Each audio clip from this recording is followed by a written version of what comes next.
Good day, fellow champions of inclusion. I am AA Ron, and this is the Inclusive Dad Podcast, where we explore inclusion and make it practical.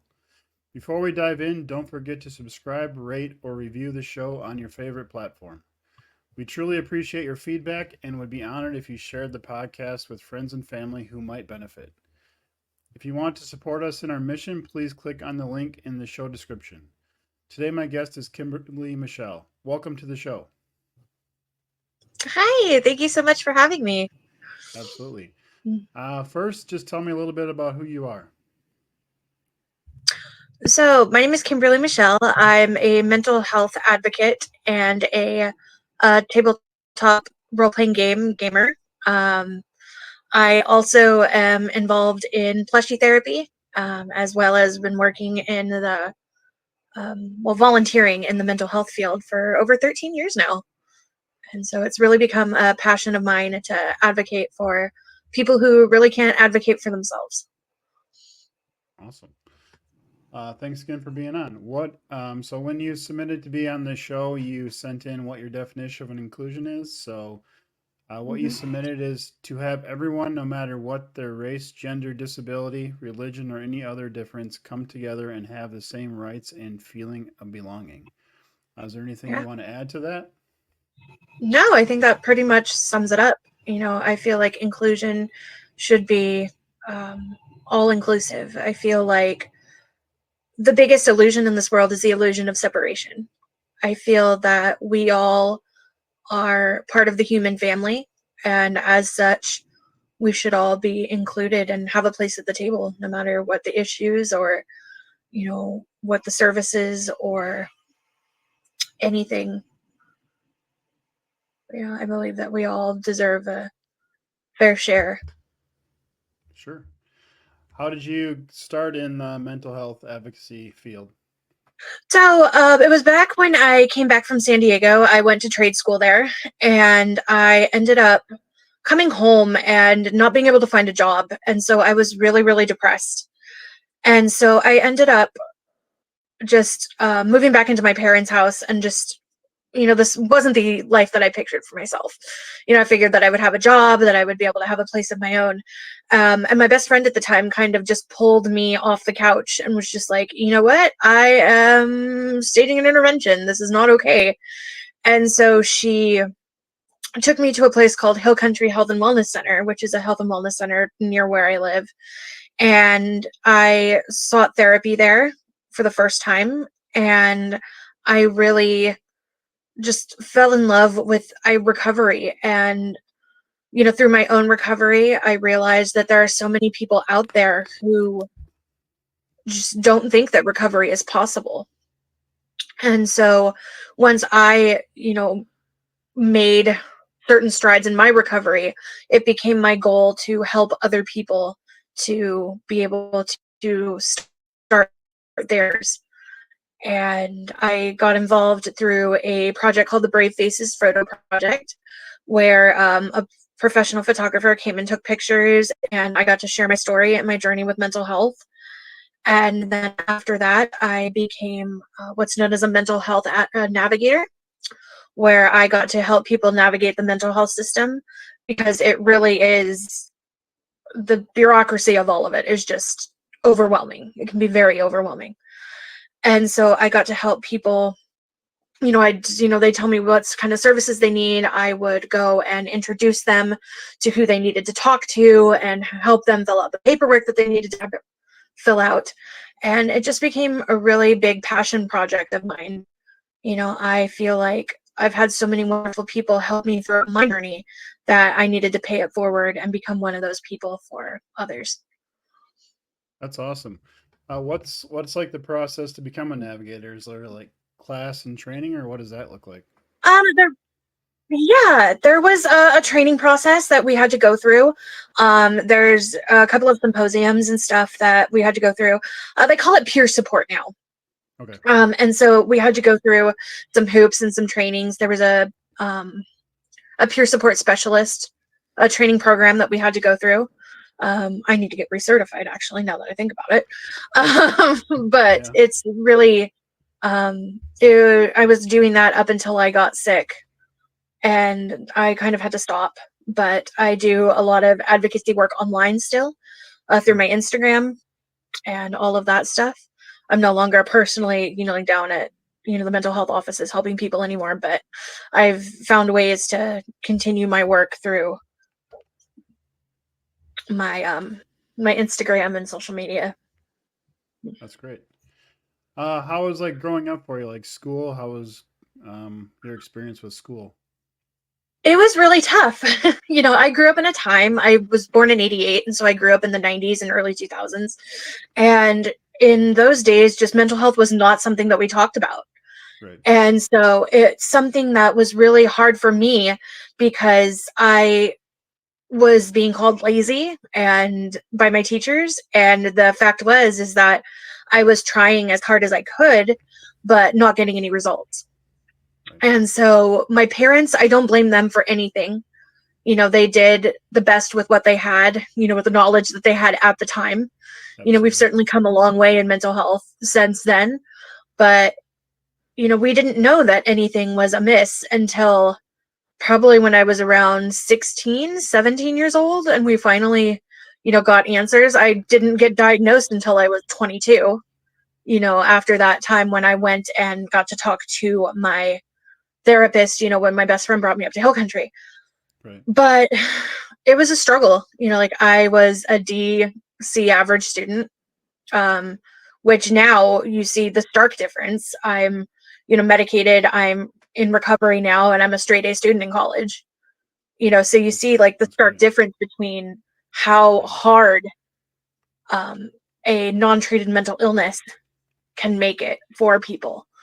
And so it's so important that we just combat that stigma by having open conversations about mental health, because it's so important that these people don't suffer in silence and they don't suffer needlessly. Yeah, absolutely. So when you were in school and struggling, and was there ever talk about going on like a 504 or an IEP or any kind of help given to you to help you through school? See, here's the thing with me, I'm incredibly smart. Like, I'm incredibly smart. And so, like, for me, it was more of being disorganized and, all of that stuff. And so, like, I was smart enough not to get that kind of help, Right. but yet I wasn't smart enough to succeed. Like, if that makes sense. Yeah.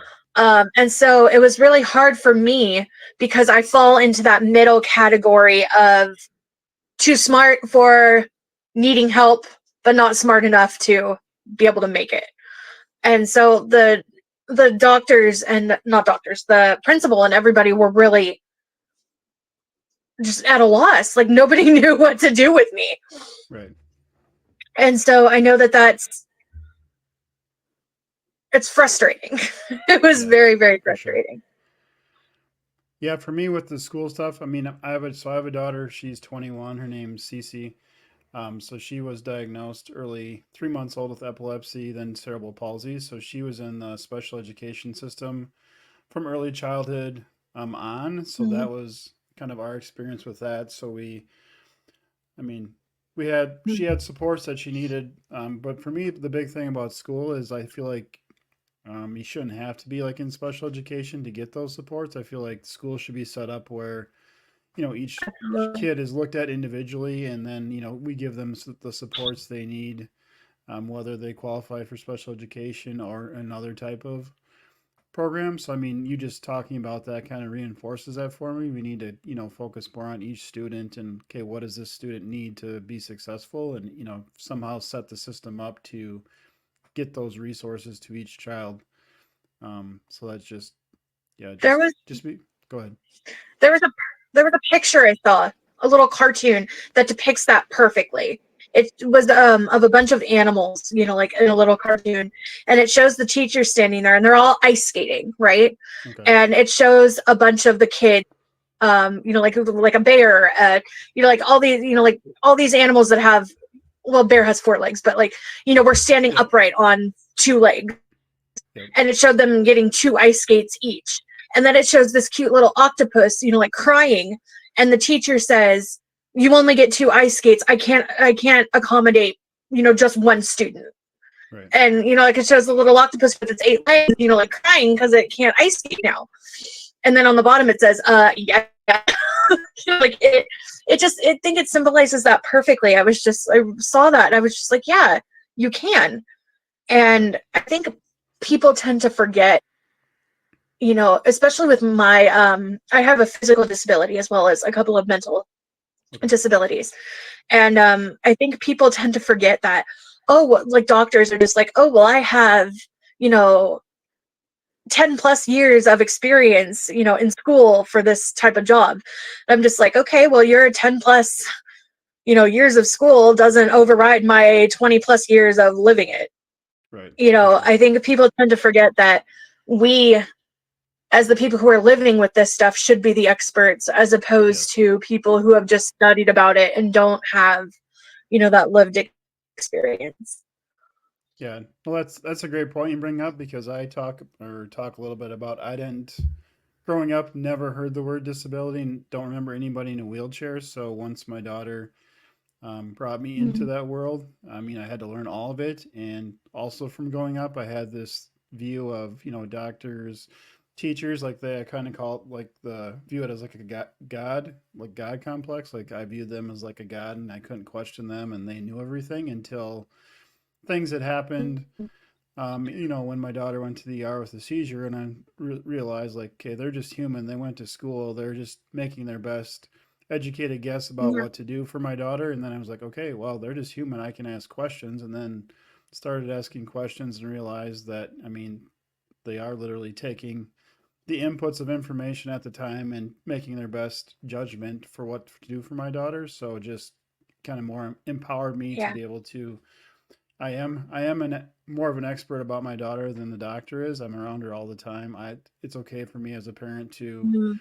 ask questions, say no, you're not going to do that. So just that's a very great point. And also now that she's older and she's able to, say things like talk for herself or have her opinions and wants and needs. I mean, it's also important, like you said, for the person with a disability to, they are the expert. They live with that. They live with in their body with all their things and they are the experts. That's a great point also. Yeah, absolutely. I feel like with me, I was always so afraid to ask questions because I was afraid of rocking the boat. Like I was Right. afraid of people getting mad Yep. at me. But then I realized that for every one person who asks a question, there are 10 people who are like afraid to ask that same question. And Yes. so I feel like not only am I doing myself a disservice, but for everybody else who are afraid to ask, that they're missing out on that information. And so I remember the exact time where I finally like it clicked. That whole philosophy clicked is that I was sitting in a religious class and I had a question and I started asking questions and I learned so much from that lesson. And then I realized, like, oh, like the asking questions is the way we learn. And then from that moment on, I was not afraid.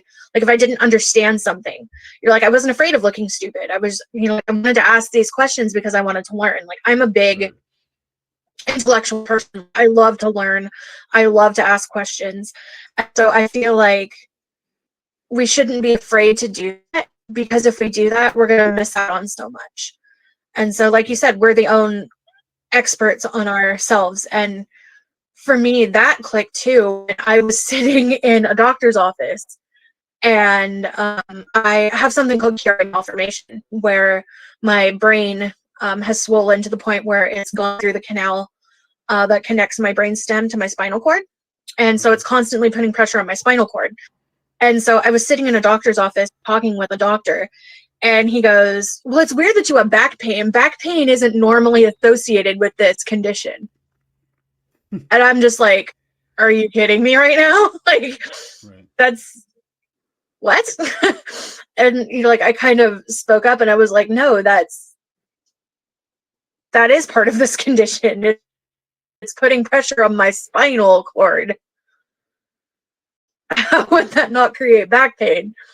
Right. And so like I learned to speak up for myself, not afraid, because the only thing that can happen is somebody can tell me that I'm wrong, Right. and if I do realize I'm wrong, it's, like, oh, sorry, like, I didn't know that, so. Yeah. That's interesting. Yeah, what you mentioned about like the questions and other people might have the same questions. Another piece to that is my dad, when we went to church, I grew up Baptist, so we were always in church, and my dad would, if the preacher Mm, said something, he wouldn't take it kind of at face value. Like that week, he would research it and then, ask questions. So I grew up around that also. So between that and kind of figuring out that, these people in positions that I viewed as kind of like quote unquote gods, I could question them. I mean, like you said, once you start asking mhm. questions, I mean, I've had people more than once when I'm in a meeting ask something or bring something up. They're like, "Hey, thanks for asking that or saying that because I didn't know that." So that is very true. That I mean, Yeah, people do need to ask questions. So that's a great point. Also, tell me what is absolutely. plushy therapy? What is that? Is that what you said? Okay, so plushie therapy is so I have a little plushie named Annie. She is a little octopus. Octopuses are my favorite animals. So plushie Yeah. therapy is using plushies as a mental health tool. So Annie, for example, she is always carried around with me. And whenever I start to feel anxious, I can take her out and I can play with her or just snuggle her. And it really helps to curb my anxiety. Because people have this in their head that plushies are just for kids. And I have met through Instagram so many people of all different ages who use plushies as, mental health tools, Sure. to curb anxiety, to help depression. And like, who doesn't like like a soft little cuddly toy? And so like, I have just started this. There's a hashtag actually on Instagram called Let Your Plushie Be Seen, and it talks about how we shouldn't be afraid to do what's best for us, in order to stay well. And Right. so I just think that it's really important that whatever wellness looks like for you, as long as it's not hurting you or hurting other people, I think that that's something that we should embrace. And so Annie goes with me, to doctor's appointments and stuff, and she helps me, to stay calm. And it really has become a huge part of my life because I've been collecting plushies ever since I was a child.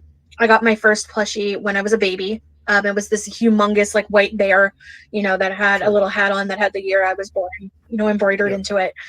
Yep. And I've been collecting them ever since. Like I have over 1,000 plushies, which is Wow. insane now that I think about it. Yeah. Um, we actually, my whole, I don't know if you can see it behind me, but like all um, Yep. the shelves and stuff behind me, those used to be lined with plushies. My mom actually had those installed so that I could have storage. Like, and it goes all the way around the room. And so all of those used to be lined with all my plushies. I'd swap them out sometimes, and I'd get to play with all of them. And yeah, it's kind of just Yeah. carried on into adulthood of, because they don't judge, they don't, Right. share secrets. It's something that's become really near and dear to my heart. And finding a community, because we have the Instagram plushie community, um, finding those people that share the same love of plushies that I do. And, these people are amazing people. There's a thing, we do fundraisers every year. We just got done in July with a thing called Camp Hoopla Hooray, and it's a virtual summer camp, and it's a fundraiser, and we raise money to help send kids with disabilities to Texas Lions Camp. And I've been a part of that for 5 years now, and it's incredible to me how these people with just a love of, this one thing can come together and help and do good for, like other people. And Right. we have like events throughout the year, and Honey Grove Tea Party Tuesdays, which everybody comes together for a virtual tea party, and we get to see friends. And like I have made friends, like countless friends that I'm going to have for the rest of my life through this Right. community. And so it's just really cool that I found this group of people who are just trying to end this stigma around something that they enjoy so much. Right. That's awesome. Yeah, finding community or finding groups of a group of people that you can relate to is really important. When we first found out my daughter had epilepsy, we did a lot of things with the Epilepsy Foundation of Minnesota, so other families, with kids Mhm. with epilepsy. And it was very nice just to be able to go to like an event, like a dance or even a picnic, and you don't have to like tell them all Mhm. your stuff because you're kind of all in the same boat, similar things. You don't have to explain Yeah. the epilepsy thing over and over again, and you just can be yourselves and have fun. So that's awesome. Yeah, and Part people are part. so Go ahead. judgmental too. Yeah. And people are so judgmental too. I remember a interaction that I had where I was just standing in line for lunch. Like I had just gotten off of my job, and it was my lunchtime, and so I had my little Yoshi, Jinjin. She's a little green Yoshi, like from the Mario Yep. games. And I was sitting there in line with her, and I was just playing with her, and this lady kind of just looked over at me, and she kind of just got this like ugh, like look on her face, and she's like, I don't get it. And I just looked at her and I said, that's okay, you don't need to. Like it's Right. really none of your concern. That then there was another lady behind me who kind of just tapped me on the shoulder, and she's just like, I don't get it either, but I want to. You know, what's going on? And I was just like, oh, this is Jin Jin. She's my emotional support plushie. And I told her like what that meant. Like I use her to curb my anxiety and, my depression. And, Yeah. she was just like, oh my gosh, I never thought of using plushies in that way. So for every, like person who's like snarky and rude about it, like I feel like that there are Yeah. 10 more people who are like really interested and, just like, oh, that's what this is about. So Right. So part of my ignorance, but is a plushie the same thing as like a stuffed animal? Similar? Different? yeah, Okay. it's for, yep, same thing. Gotcha. We didn't call. I mean, I'm older than you are, and we just called them stuffed animals, not like plushies. I guess maybe the wording's changed Yep. over For, time. for like plush, plush Yeah, animal. gotcha. Awesome. Same thing. Yeah, and I mean that is interesting because I mean I mean we all use coping skills to get through our day. And when I was in school, I mean we didn't. I mean I was born before they had cell phones, way before cell phones. So I mean I remember Oh yeah, me too. Mhm. chewing on pen caps, doodling in Yep. class. So we all find our ways to like cope or things to kind of help us get through the day. And I mean for you, that's something that helps you. I mean it's not the Mhm. same for me, but I mean yeah, we need to respect each other's differences, and what I need to get through the day and help me cope isn't necessarily the same thing as you, and that's okay. So yeah, Absolutely. that's awesome. So yeah, I've given two TEDx talks. My more recent one, I talk about how we can use empathy to be more inclusive. Do you think we can use empathy to be more inclusive? Absolutely. Every single person, I know this is going to sound so like cliche. Like every single person you see is fighting a battle that you do not understand. Right. And I believe more often than not that it's about, like we're all human beings and we're all on this journey together and we all make mistakes and we all, you know, have our bad days. And so I just think that it's about not only empathy, but also about forgiveness. Not only forgiving each other's for, like if we offend someone but also I think forgiving ourselves. I think showing ourselves empathy.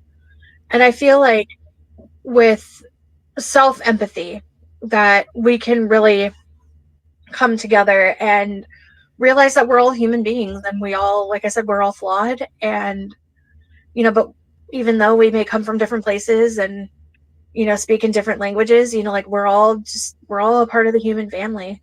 And so I think showing that empathy to each other and to ourselves can really go a long way. Right. Awesome. Before we started recording, you talked a little bit about all the games you play. Like, can you play Nintendo 64 and stuff? What is your favorite like old school video game to play? Yoshi's Island. I don't even have Okay. to think about that. Like Yoshi's Island for sure. I am a humongous fan of Yoshi. The little Okay. dinosaur from the Mario games.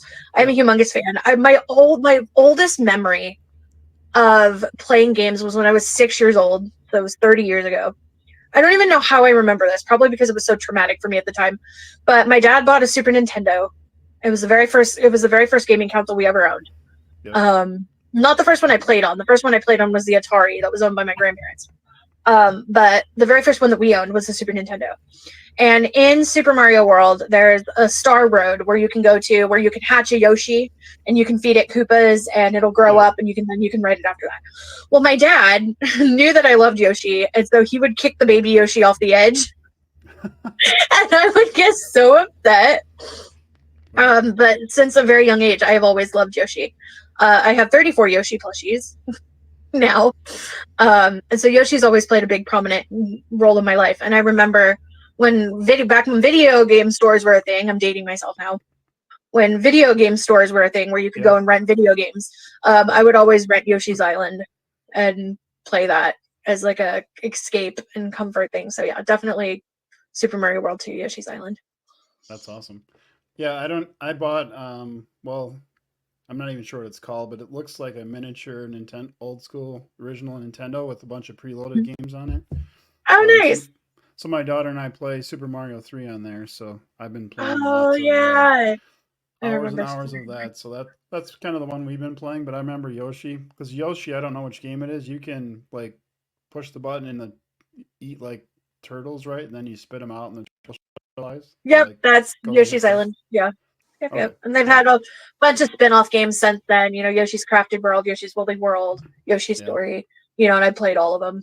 Yeah. He's just a really, really big comfort character for me. So That's awesome. What's one tip you can share today to help our listeners be more inclusive? And I mean, I want it to be something where you don't have to like spend money or go to a class. What's something like anybody can do today to be more inclusive? just be more open. I feel like, and when I say be open, I mean to like anything.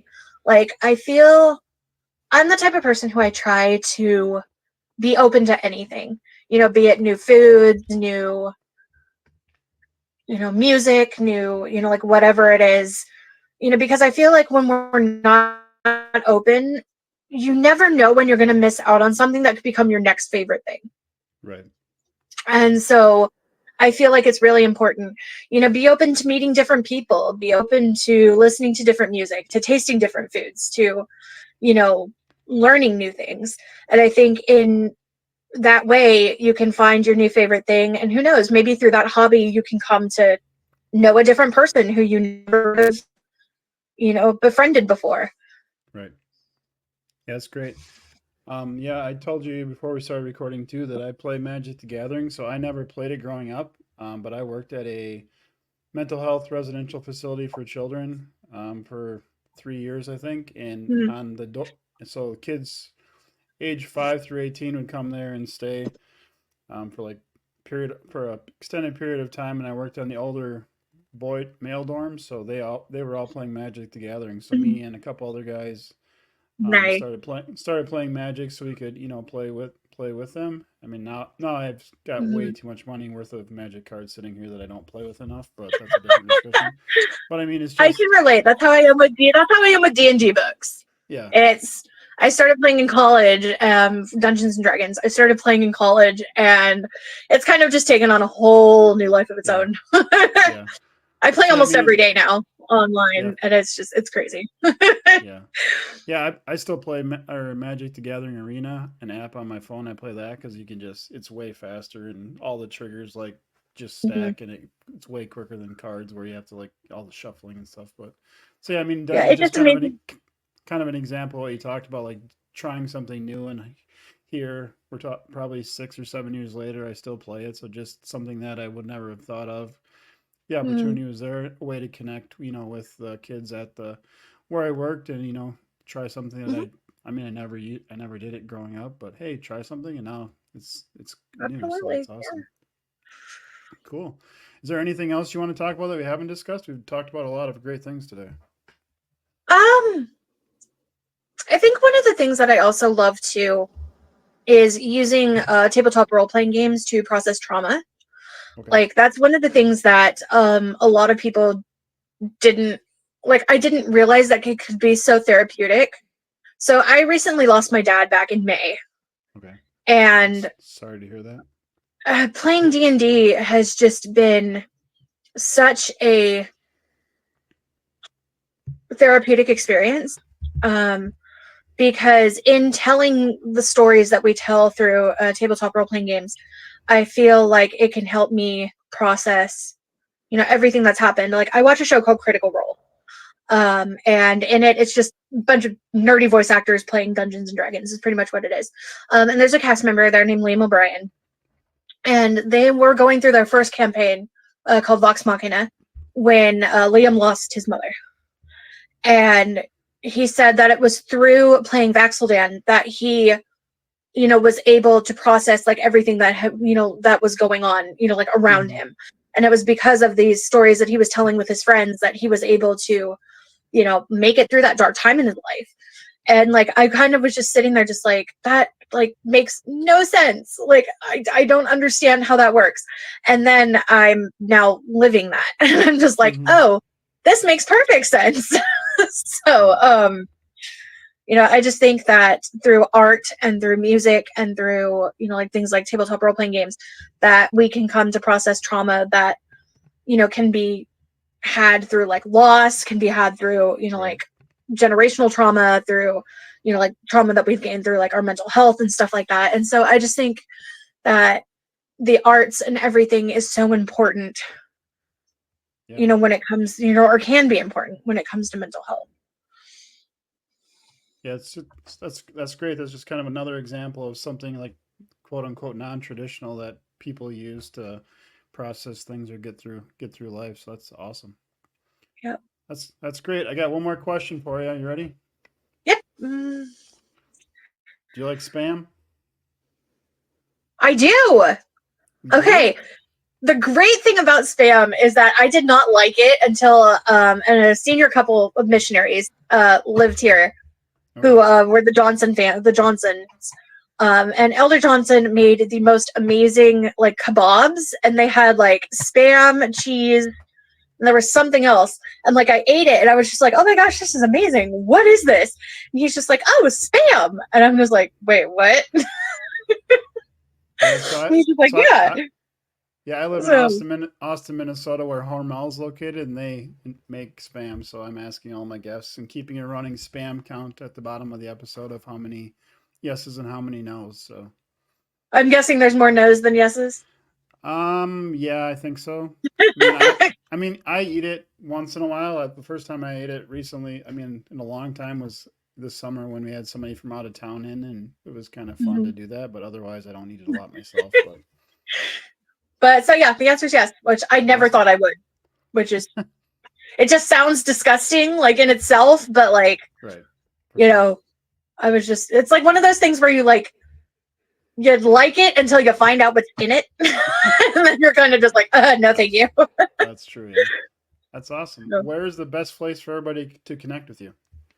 So I am on Instagram at Positivity N, so like the letter N, and then Plushies, Plushies.